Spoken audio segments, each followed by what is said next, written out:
प्रकृति के नियम और कर्म के नियम को स्मृति में रखते हुए अब हम ईश्वर की भूमिका को समझेंगे।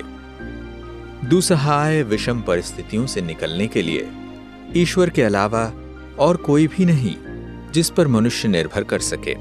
भले ही व्यक्ति उनसे मदद की गुहार लगाए या न लगाए, पर यदि उसे अपने कृत्यों का एहसास और पश्चाताप है तो भगवान की मदद उन्हें अवश्य ही हमेशा मिलती है। ईश्वर सदा ऐसे सही कार्य करने की शक्ति देते रहते हैं कि कर्म के नियम का अनुपालन होने के साथ साथ दुखों का भी निवारण हो जाता है। क्या भगवान इस दौरान बिल्कुल भी मदद नहीं कर रहे होते? नहीं, वह तो सदा तत्पर हैं, परंतु कभी कभी अपनी अज्ञानता, लापरवाही, बाहरी प्रभाव, आंतरिक कमजोरी तथा स्वयं प्रति ध्यान न देने के कारण व्यक्ति उन ईश्वरीय संकेतों और चेतावनियों को नजरअंदाज कर देता है जो विभिन्न रूपों से उसके पास आ रही होती है। सबसे बड़ी गलती यह है कि मनुष्य ईश्वरीय मदद एवं दिशा निर्देशों की अपेक्षा स्वयं की इच्छा अनुसार करता है। भगवान के संकेतों को पकड़ने के लिए मन बुद्धि को सदा खुला व स्वच्छ रखना आवश्यक है। कर्म के सिद्धांत को स्वीकारना कभी कभी मुश्किल होता है, क्योंकि मनुष्य अपने इस जीवन काल तथा पूर्व जन्मों में किए गए कर्मों के बारे में कुछ भी नहीं जानता है। विकारों की विद्यमानता के कारण सदियों से मानव जाति का पतन होता रहा है। इसमें भगवान की कोई भूमिका नहीं। कर्म सिद्धांत का ज्ञान भगवान पर अनर्गल गढ़े गए मत को स्पष्ट कर देता है। इस जानकारी से स्पष्ट हो जाता है कि भगवान किसी को भी किसी तरह से दंडित नहीं करते। वह कभी श्राप नहीं देते। वह कभी किसी को नकारात्मक व पीड़ादायक कार्य करने को नहीं कहते। ईश्वर प्राकृतिक आपदाओं जैसे सुनामी, भूकंप, बाढ़, चक्रवात आदि का कारण नहीं बनते। वह किसी आत्मा को कोई दुख नहीं देते, न ही वह किसी की परीक्षा लेते हैं। वह ऐसा क्यों करेंगे? पिता होने के नाते वह सभी से प्यार करते हैं और सबको केवल सुख ही देते हैं। इतने पर भी विडंबना यह है कि लोग आसानी से भगवान पर विभिन्न दोष मढ़ देते हैं। सच तो यह है कि वह एकमात्र रक्षक, उद्धार करता है और सदा दया व प्रेम की वर्षा करता रहता है। वह हमेशा हिम्मत देते और मनुष्य को अपनी पिछली गलतियों और दोषी भावनाओं के प्रभाव से ऊपर आने का मार्ग दिखाते हैं।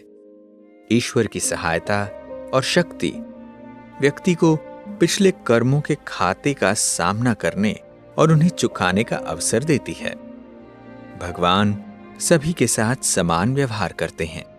वे सभी के प्रति निष्पक्ष हैं, भले ही कोई उनमें विश्वास रखे या न रखे।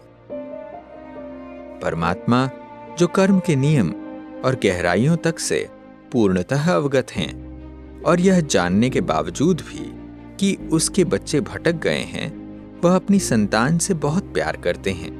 वह जानते हैं कि उसके बच्चे पाप कर्म कर लेते हैं, क्योंकि वे अपनी असली पहचान, ईश्वर से रिश्ते और कर्म के नियम को भूल गए हैं। भगवान सदा सभी गुणों और शक्तियों का वरदान देते हैं। हर समय उनका वरदान प्राप्त करने के लिए उनसे जुड़ा रहना जरूरी है।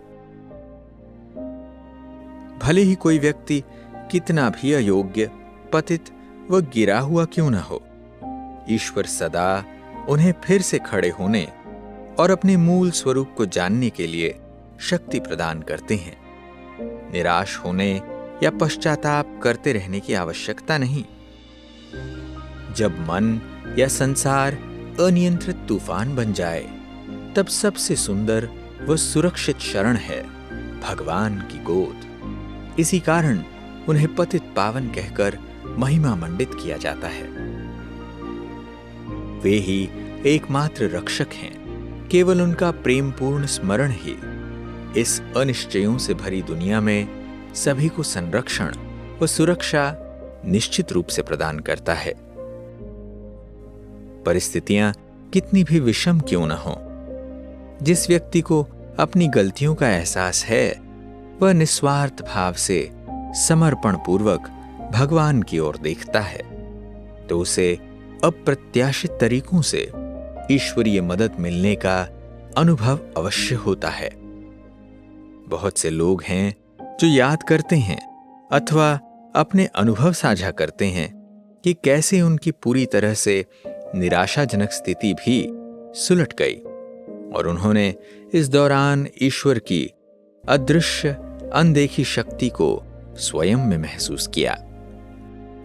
परमात्मा सदैव दाता है। वह सभी को समान रूप से शांति, सुख, आनंद और आंतरिक शक्ति प्रदान कर रहा है। यही वह बल और भरोसा है जो सभी को गतिमान रखता है।